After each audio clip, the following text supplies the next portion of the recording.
Good hello and welcome back to StarCraft. So this is a little bit of a different episode. This time round, what I've done is I found the original manual. I went looking for it just after starting the Zerg campaign, and I found that it's got a lot of lore from, like, all of the different factions, and I wanted to read through the Terran lore and history before we show the Zerg campaign. So on Sunday, we'll get to the Zerg campaign, the first episode, which I've already recorded.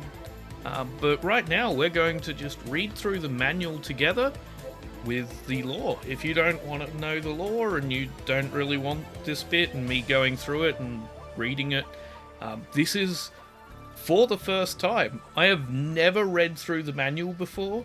When I used to play StarCraft way back as a teenager, I had a copy given to me by the school. Sort of. It was weird. Our school, our computer teacher there, had a whole bunch of games on the computers there and would gift it out to us in various ways. And so, while I had it, I played it at home. I didn't actually own it back then. Not properly. I had a gift copy given by the school, so whether or not that was legal, I don't know.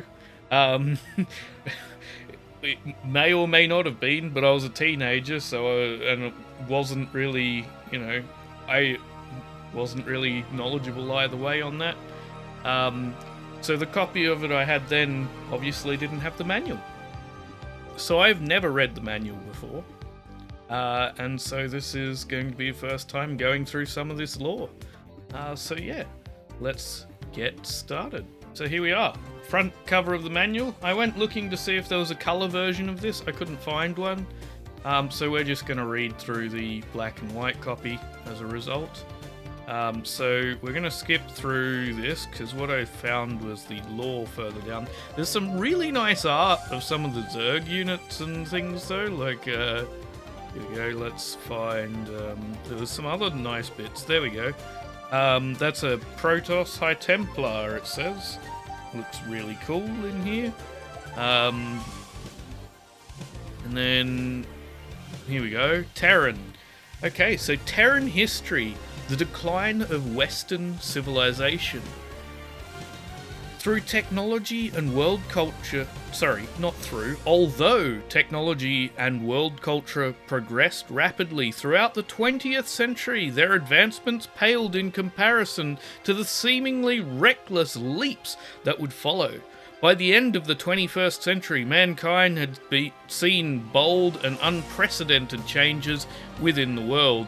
Radical new technologies were surfacing at incredible rates, offering increased access to advanced computers and informational databases to even the most destitute nations of Earth. In the wake of the eradication of communism from the Eastern nations, nuclear weapons became available in abundance.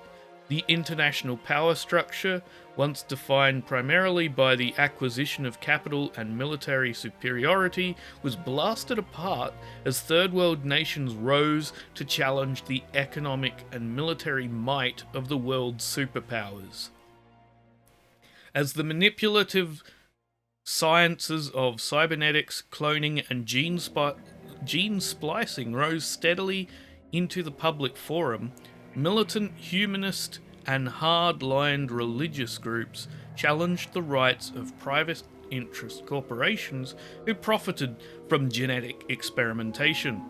Multitudes of people were being augmented with cybernetic implants, while others began to manifest slight physical mutations ranging from heightened senses to advanced telepathy. These dramatic changes within the human gene pool caused widespread panic amongst many of the most fundamental humanist factions. Technology continued to evolve and spread, and population rates soared. Near the end of the 20th century, there were 6 billion people on the Earth. Upon 300 years within 300 years, the population had grown to an estimated 23 billion. Pollution and lack of natural resources and affordable fuels added to the fire as world leaders sought ways to stem the growth of their nation's inhabitants. Popular sentiment held that the world was plummeting towards an inevitable catastrophe as overpopulation and genetic alteration swept across the globe. Meanwhile, as tensions rose around the world regarding the use and capitalization of cybernetics and genetic mutations, many core international economic systems folded in upon themselves and shut down. Horrific acts of terrorism and violence erupted between the corporate sector and the humanist factions, resulting in forced police actions across the globe. Irresponsible media coverage of these atrocious police actions spurred the already rampant civil chaos in many of the larger countries. Ultimately, the precarious balance of the world power exploded into an international pandemonium. Right. So, what we've learnt from that. Basically, Western civilizations in this version of things seem to basically destroy communist nations, is what, according to this law. It just mentions communism, it doesn't mention dictatorships or anything else. Mind you, this was written in, what year, like 97, 98, something like that? Hang on, let's go and find that out. We can do that. Here you go. 1994. Oh, 1998. There we go. Okay. So in 1998 is when this was written. So we're talking about, like, communism still being a major threat to the US sort of thing. And, you know, so anyone from there writing stories is going to write anti-communist ones. It makes a lot of sense. I'll be honest, like, communism has never been executed well. In all of the cases I've seen, it hasn't been what it has been touted to be. But the actual concept of it isn't a bad concept. It just is never executed well because inevitably you get any degree of corruption in that concept happening and it's screwed and it doesn't work. And human nature, unfortunately, leaves so much room for corruption that I don't think communist societies will ever function the way they're supposed to. If we could get a corrupt-free society, like a completely non-corruptible government, completely non-corruptible society, then communism would be fantastic.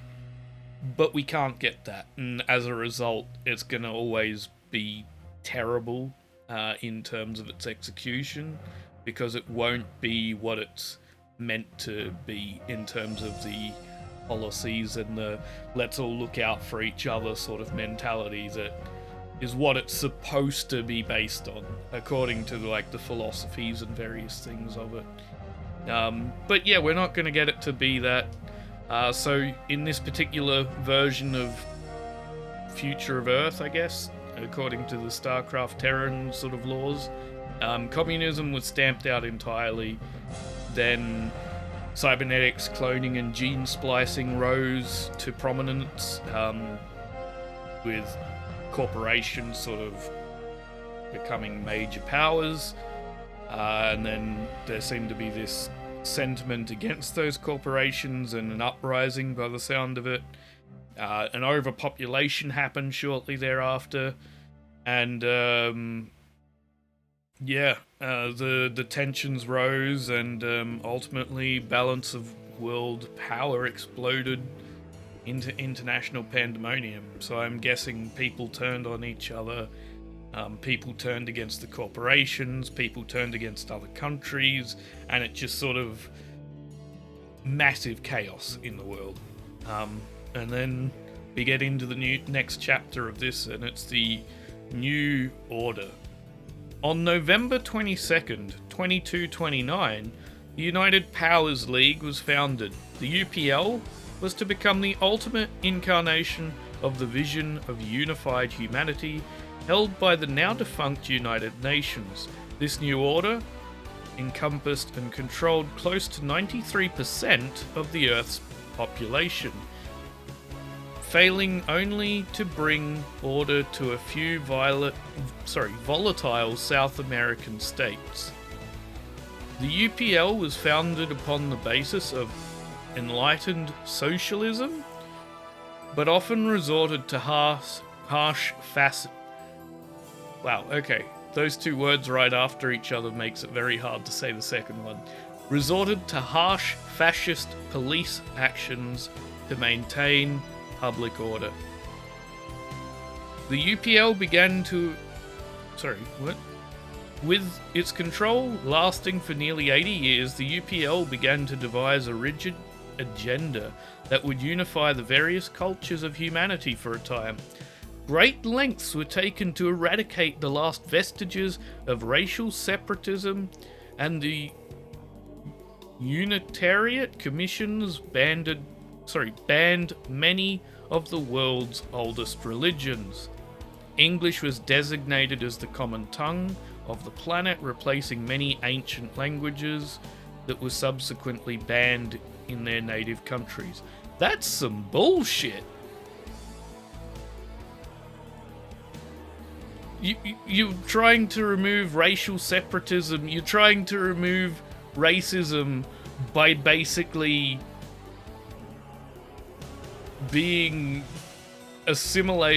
by trying to assimilate everyone into a single culture. That is some bullshit. Cultural differences are important. I agree with the elimination of racism, basically, but not through forced assimilation. Banning languages? Languages are important. Having language differences is very important. Anyway, let's continue.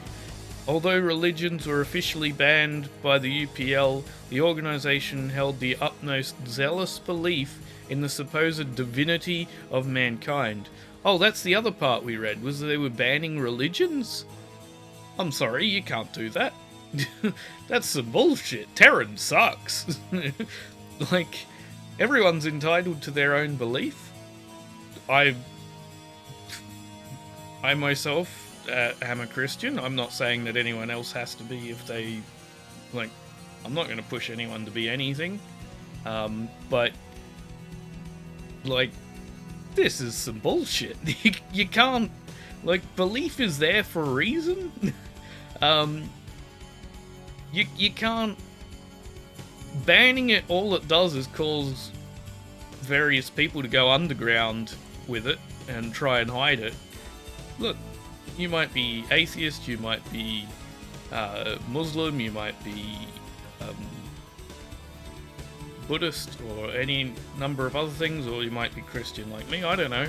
You might be Jewish, whatever you are, it doesn't matter, that's up to you. Like, it's not up to some giant government body to determine what you can and cannot be. That's some bullshit. Anyway, the quasi-religious dogma called for the immediate eradication of any non-vital prosthetics or mutations amongst the pure strain human gene pool. Hardline UPL proponents and scholars argued that genetic alteration, cyber technology, and the use of psychoactive drugs all led to the eventual degeneration of the human species. The UPL leaders formulated a bold plan that would ensure humanity would persevere unscathed by the tempting corruption of radical technologies. The Great Purification. Like the bloody inquisitions that devastated Europe 800 years before, the UPL set in motion one of the hardest agendas ever conceived by humanity: Project Purification. This genocidal crusade was the government's final solution to the matter of cleansing. Humanity to the matter of cleansing humanity of its more degenerate facets. UPL troops scoured every nation on Earth, rounding up dissidents, hackers, synthetics, the cybernetically enhanced, tech pirates, criminals of every kind. This planet-wide culling resulted in the eradication of nearly 400 million people. Holy shit. The world media, now under the strict control of the UPL, downplayed the horrific violence and kept the general populace of Earth unaware of the scope of the atrocities being committed. That is some bullshit. Despite their heinous acts, the UPL succeeded in advancing many core technologies.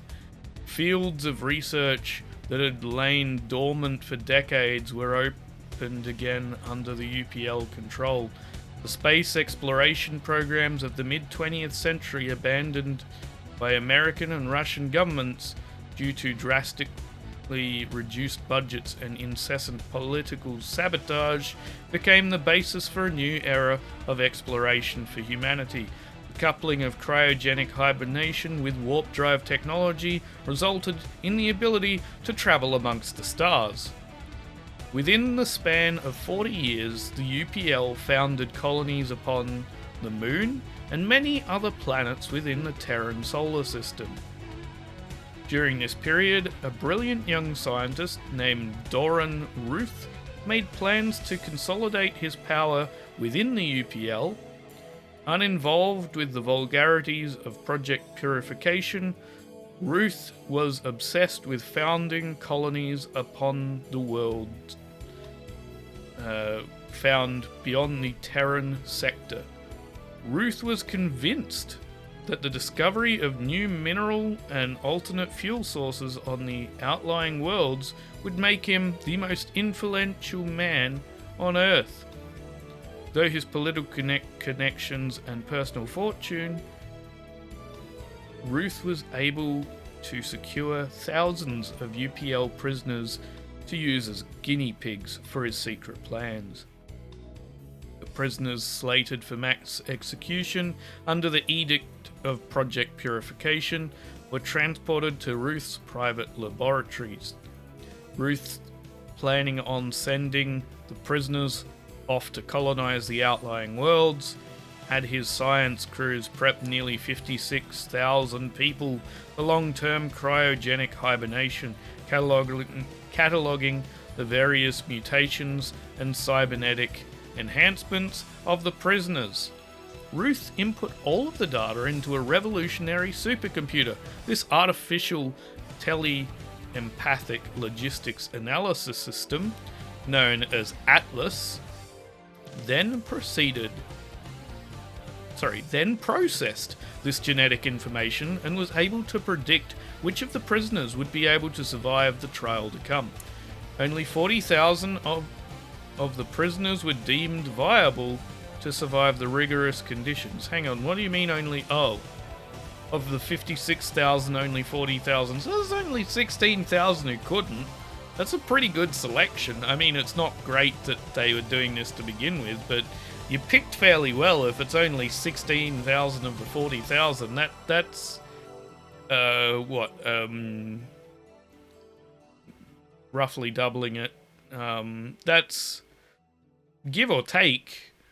80% that were able to succeed. I might be off with my numbers there, but that's kind of where we're at. Those 40,000 were then loaded onto 4 gargantuan automated deep space supercarriers as the prisoners prepped for cryogenic cold sleep. 75,000. It's still not a bad selection to be able to pick out 75%. Yeah, not a bad... Whoever's selecting them chose well to be able to get 75% of them right. But anyway, it's still not great what they're doing. It's just someone was very, very good at picking the right people. As the prisoners was prepped for cryogenic cold sleep, the ships were loaded with enough supplies, rations, and hardware to aid them once they had arrived at their scheduled destination. The navigation computer was then programmed with the coordinates of the outlying planet Gantris 6. All seemed in perfect preparation, but even Ruth could not have imagined that the prisoners would be launched to their almost certain deaths in the galactic rim. Okay. Oops. That's interesting. It sounds bizarre, but is interesting. The Exiles and the Long Sleep. How many... There is a lot of lore here, isn't there? Okay. The Exiles and the Long Sleep. The Atlas was installed into the first of the supercarriers, the Naglfar?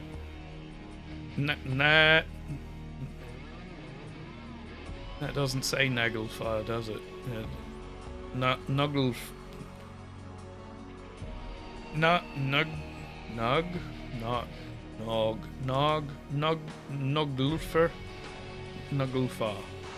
Sounds like they're trying for a Scandinavian name and not quite managing it.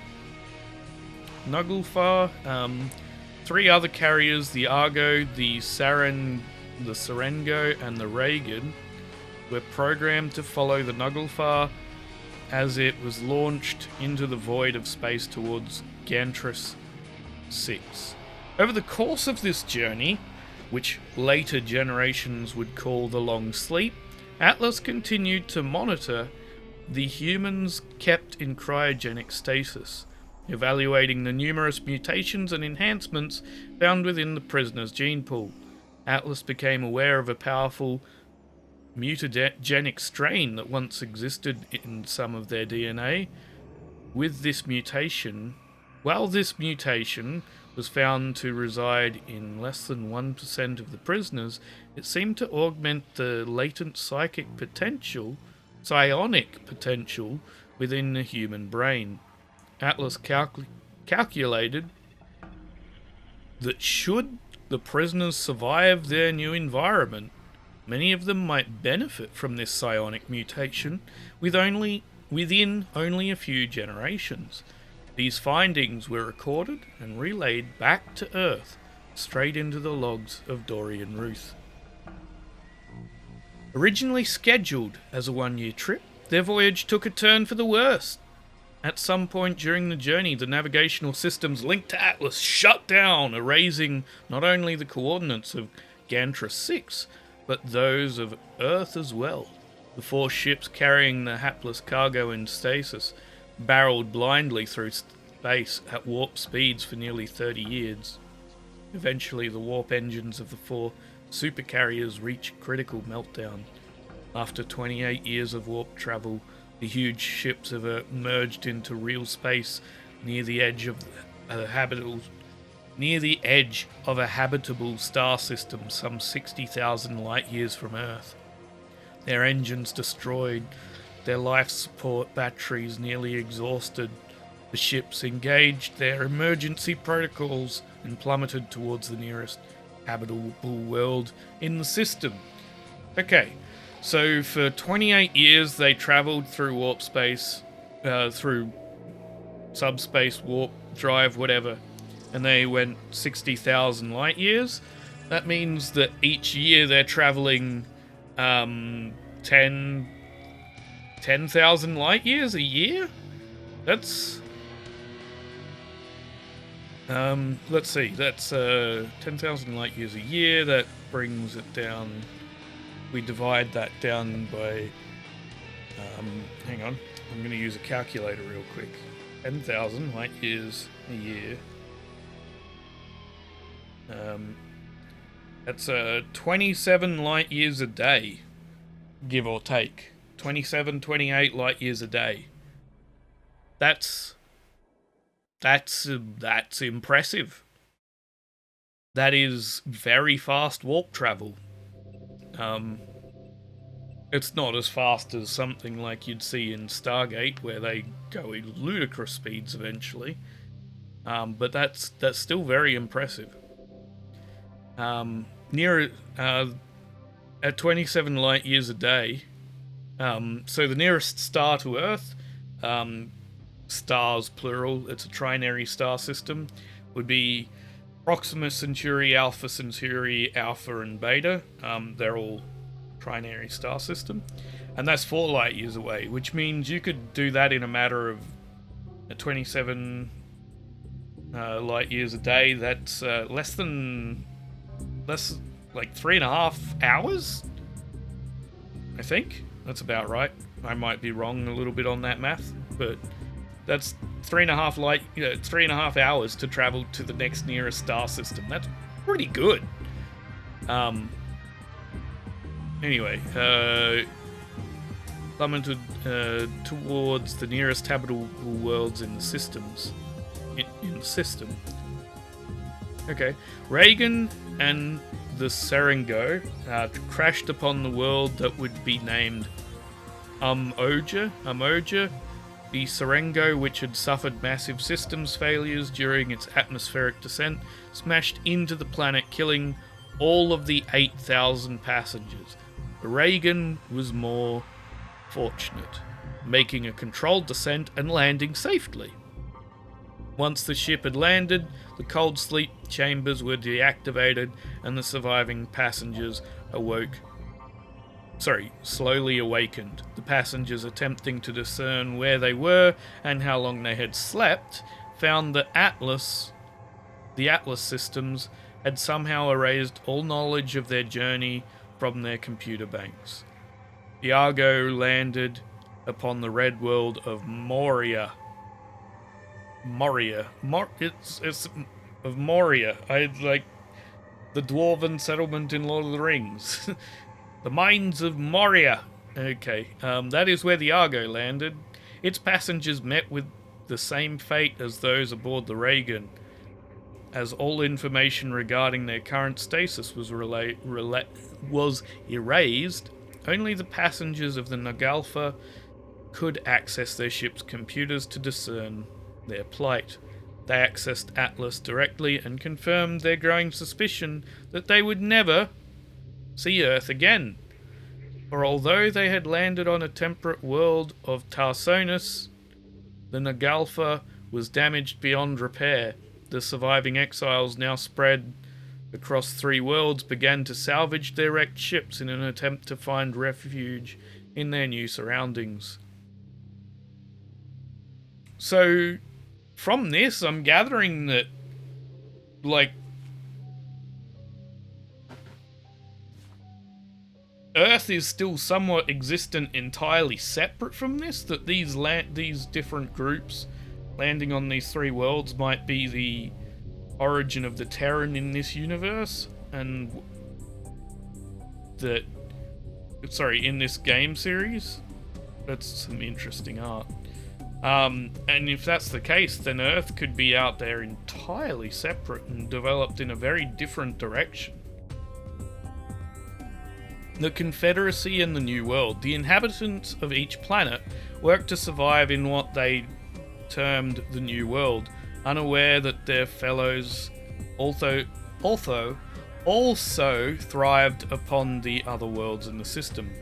The vagabond Terrans made do with whatever meager resources they could, having lost the means to communicate over interplanetary distances when their ships were stripped for essential materials. The Terrans lived in isolation for decades. In a relatively short amount of time, 3 isolated groups of Terrans founded sister colonies upon their respective worlds, and although it would be at least 60 years before the 3 colonies would be reunited by space travel, each of them grew into prosperous, self-contained communities.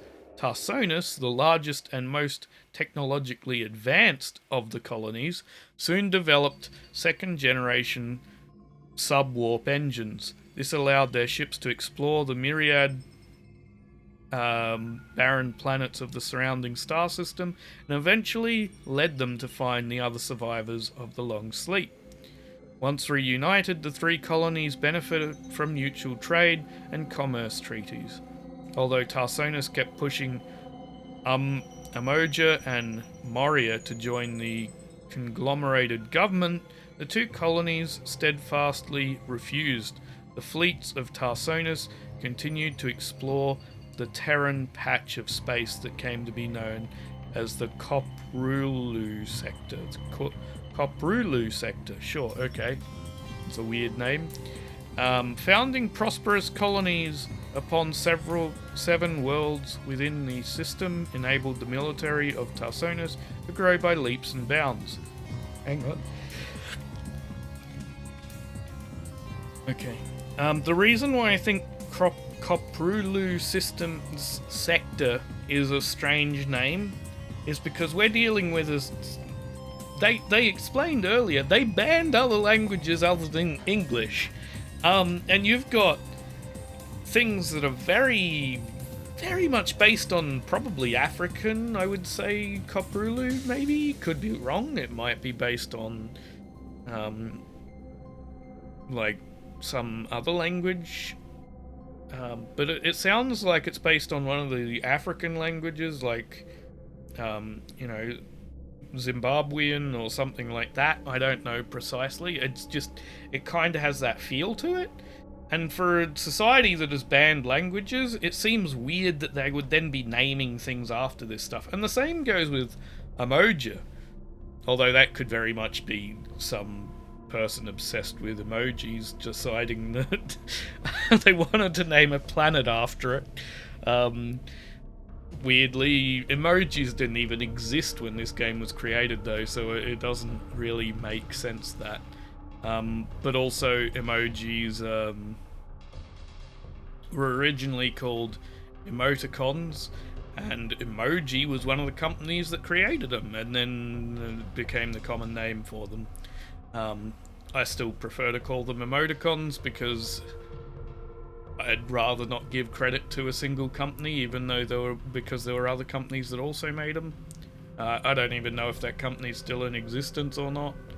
I just know that they were one of them in the early days of us using emoticons to make them. Anyway, leaps and bounds. A new government christened the Terran Confederacy was founded by the Tarsonis colonies. The Morian colony, which had benefited from having the largest resource mining operations in the sector, began to fear that this new confederacy might attempt to move in and regulate the lucrative operations.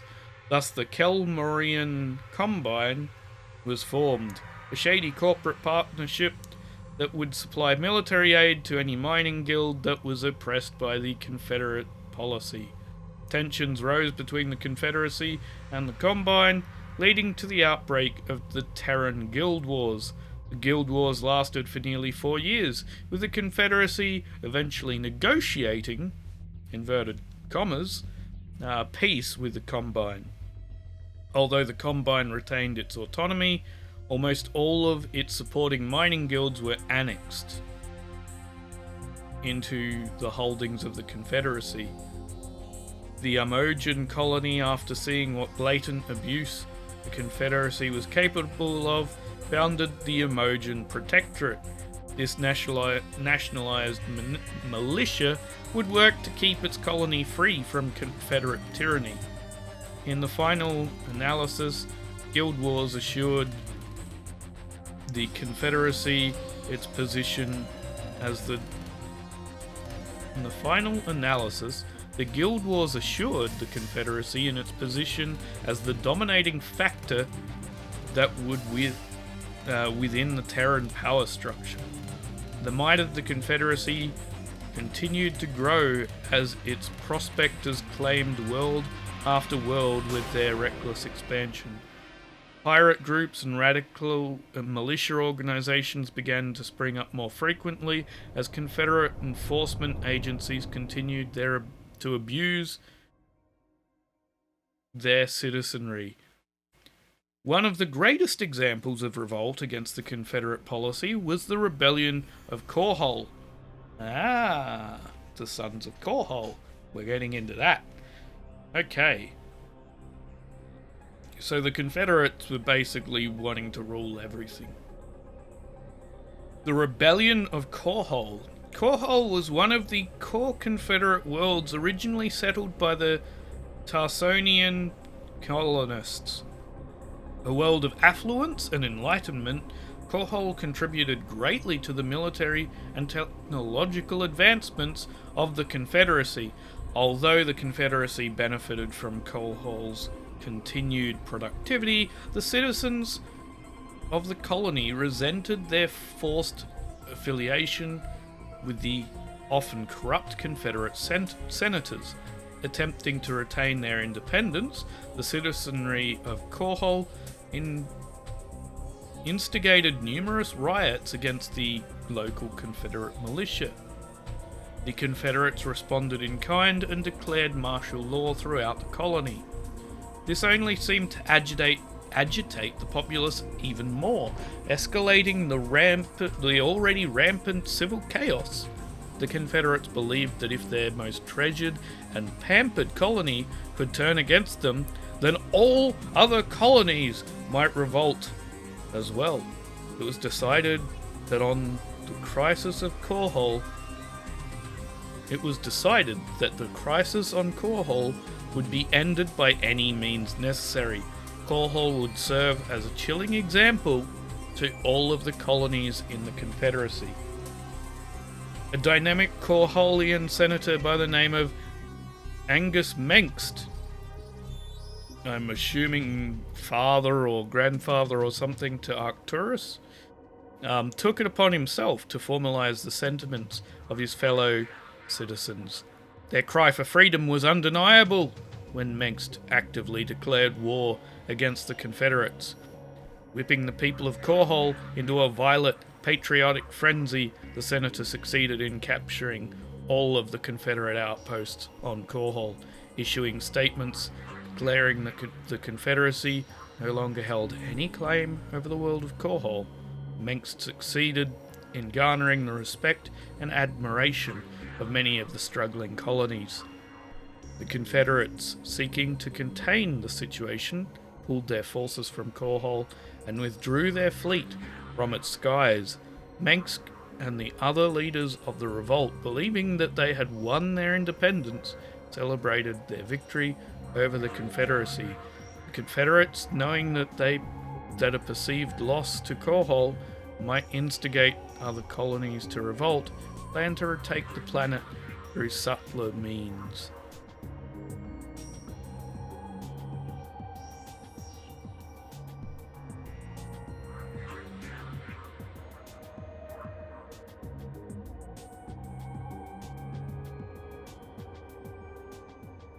The Confederates sent 3 of their deadliest assassins, known only as Ghosts, to eliminate Mengst and his supporters on Korhol. The senator's decapitated body, along with those of his wife and young daughter, were found the next morning on the private balcony of his towering fortress-like headquarters. Mengst's head was never found. While the assassination did much to weaken the revolt on Korhol, it also fueled the fires that would eventually forge the greatest enemy the Confederacy would ever known, Arcturus Mengst. An accomplished Confederate prospector and businessman, did not take the news of his family's death well. Having been a prospector for years, Arcturus knew of the despicable lengths that the Confederacy would go to in an effort to reach its objectives. He was uninterested with greater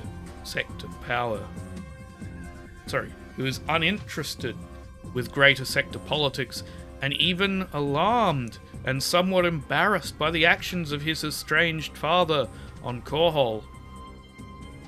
He never dreamed, however, that his family would be killed merely to prove a point. Their deaths stirred something inside young Arcturus, leading him to forsake his promising future and follow a lonely path of vengeance. Rallying the militant rallying the militant groups that had followed his father against the Confederates. Arcturus succeeded in fashioning an impressive yet somewhat ragtag army. Mengsk's followers struck boldly at various Confederate bases and installations, costing the Confederacy billions of credits in men, machines, and equipment. With rumours spreading of a secret alliance between Mengsk and an Imogen protectorate, the Confederate government quickly decided on a final solution to their problem. A salvo of 100,000 Apocalypse-class nuclear missiles were fired at the planet of Korhol from the distant Confederate capital of Tarsonis. Over 4 million people were annihilated during the salvage attack. In a single instant, the prosperous colony of Korhol was reduced to nothing more than a superheated sphere of blackened glass and stirring phantoms. I'm assuming that's supposed to be Rainer, this bit of art. The news of the Holocaust reached Mengsk at a secret base located within the borders of the Imogen Protectorate. With nothing left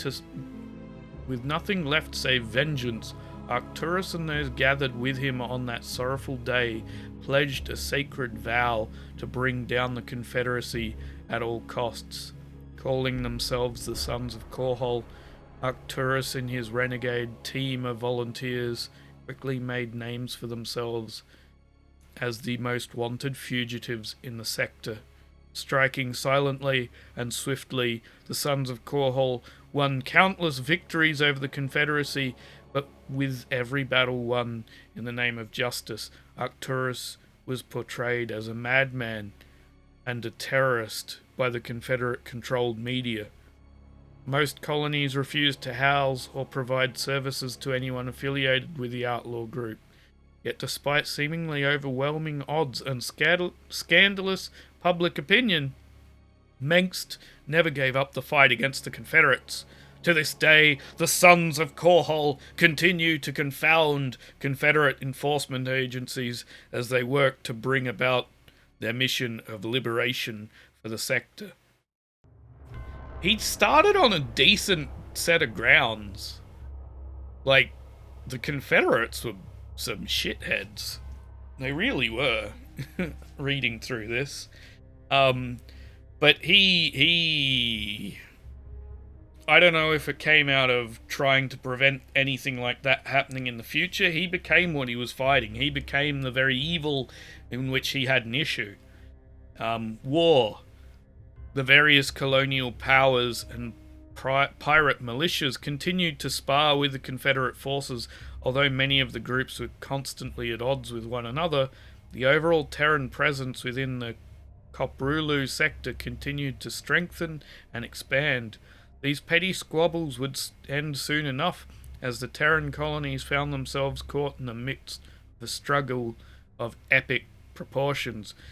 Without warning, a fleet of 50 alien warships descended from the skies over the outlying Confederate colony of Chow Sara.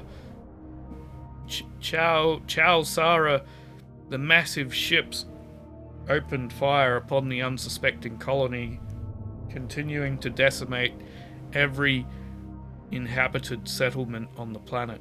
This unprecedented attack caught the Confederate forces by surprise, sending the shocked Terran fleets into disarray. Although they had never encountered alien species of any kind, they rushed quickly to defend themselves against this new mysterious alien. The Confederacy launched a clumsy counterattack against the alien fleet as it made its way towards the second planet of Marsara. The alien fleet, identifying itself as Protoss, mysteriously withdrew its forces and spared the colony. Soon afterwards, a second terrifying alien presence was discovered on the outskirts of Marsara. These new insect-like invaders were very different from the Protoss that attacked the colony just a short time before. No Terran agency could account for the disturbing presence of not one, but two strange alien races within their colonies. Overcome by a collective paranoid terror and encumbered by their own political infighting, the hapless Terran factions could only watch as an ever-increasing tide of alien invaders made their way towards the heart of the war-torn Terran sector. So here is my understanding, and I could be wrong. Protoss didn't have any issue with the Terrans to begin with. I will make that very clear. To begin with. Now, that I might be wrong on this, but I'm pretty sure the Protoss are trying to wipe out the Zerg, which would imply that Chao Sara, had some Zerg there, whether it was due to military experimentation or whether it was the Zerg had sort of invaded, I don't know. But that's my understanding of that. And then there's an overview of the Terran species and a bunch of their units. And then I assume... Oh, here we go. Terran factions. So we have the various Terran military factions all benefit from the hardware and advanced weaponry produced by the colonies of the Koprulu sector. Many of the factions are fond of modifying their weapons based upon specific customs or preferences of their combat group. Although most Terran tanks, starfighters and war machines were designed and produced privately, by privately owned corporations, the plans and technical layouts have been stolen, pawned, smuggled out and put into the hands of various faction scientists. So, we have the Terran Confederacy is one of the major factions. The Terran Confederacy consists of nearly a dozen planets within the Koprulu sector. The primary worlds within the Confederacy are Tarsonis, Terrador 9, Brontes, Chao Sara, and Dylar 4. The military squadrons that strive to protect the Confederate worlds consist of conscripts and ex-criminals from all over the sector. Many warriors are forced to undergo the rigorous process of neural resocialization. This process reprograms even the most hardened criminals and converts them into loyal and stalwart defenders of the Confederacy. Omega Squadron, the Death's Head Legion, commander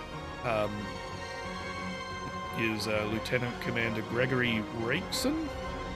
Designation Heavy Assault Squadron. Base of Operations, Dylar 4.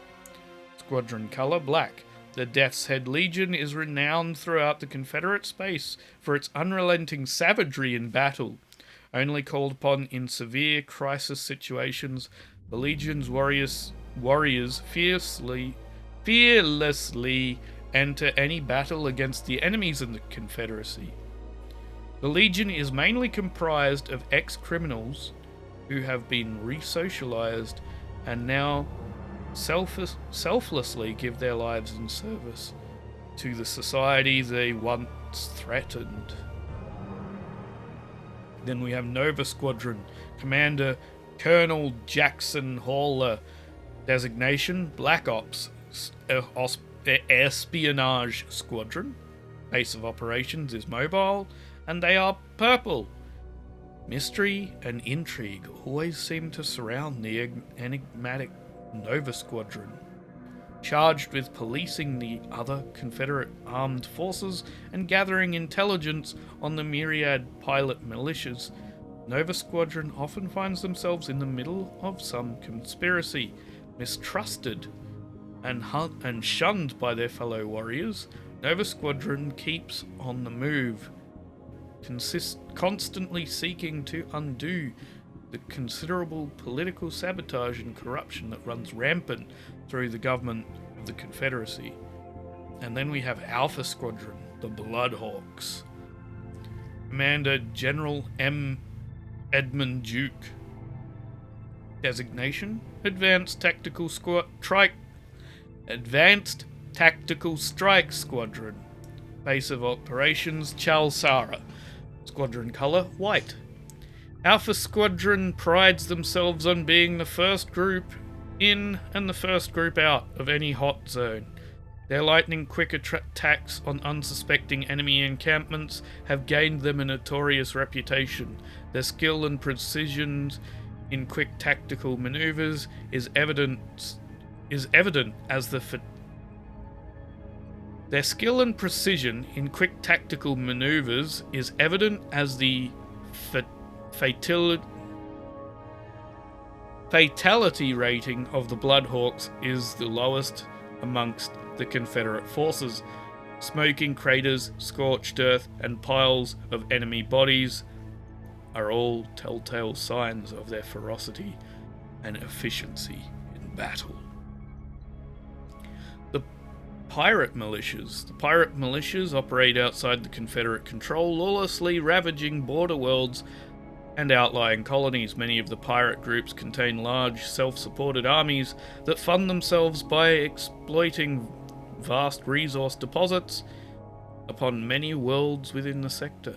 These pirates have little respect for the colonies they ravage or the worlds which they rape of resources. They constantly vie not only with one another, but also against the Confederacy, and that constantly threatens to shut down their reckless operations. The Sons of Korhol, Arcturus Menks being the commander. Designation: Renegade Activist Coalition. Base of Operations: Mobile. Militia color: red. One of the founding worlds upon which the Confederacy was built, Korhol has been a hot zone of anti-Confederate sentiment since its inception. As civil violence ensued against the Confederate forces on Korhol, the Confederacy decided to make an object lesson of the colony. A massive nuclear strike decimated Korhol, leaving the Confederates unchallenged by any other colony. Arcturus Menks, a one-time Confederate prospector, founded the Sons of Korhol in order to topple the corrupt Confederate institution and build a new system of government that would benefit all Terrans within the sector. Menks' methods and tactics range from harsh to nefarious. Heralded by radicals as a visionary and a patriot, Menks is seen by the Confederacy as a terrorist and a madman. And we have the Emojan Protectorate. Commander is Minister Jorgensen, or Jorgensen. Jorgensen would be more accurate. Designation: Neutral Protectorate. Base of Operations: Emoja. Militia color: aqua. The people of Emoja have chosen to remain separate and autonomous from the Confederate worlds. The Emojans consider themselves to be an enlightened people, harboring obvious contempt for their sister colonies that submit to the near-fascist yoke of the Confederacy. The Emojans have retained a strong military force known as the Protectorate that keeps other factions from interfering in Emojan affairs. The Protectorate seeks a truce with the Protoss, believing that the Elder race can teach them the mysteries of the greater meaning of life, the universe, and everything. We just need to bring a towel along. But you're just going to find out the answer is 42 and that you don't know the question. The Kelmorian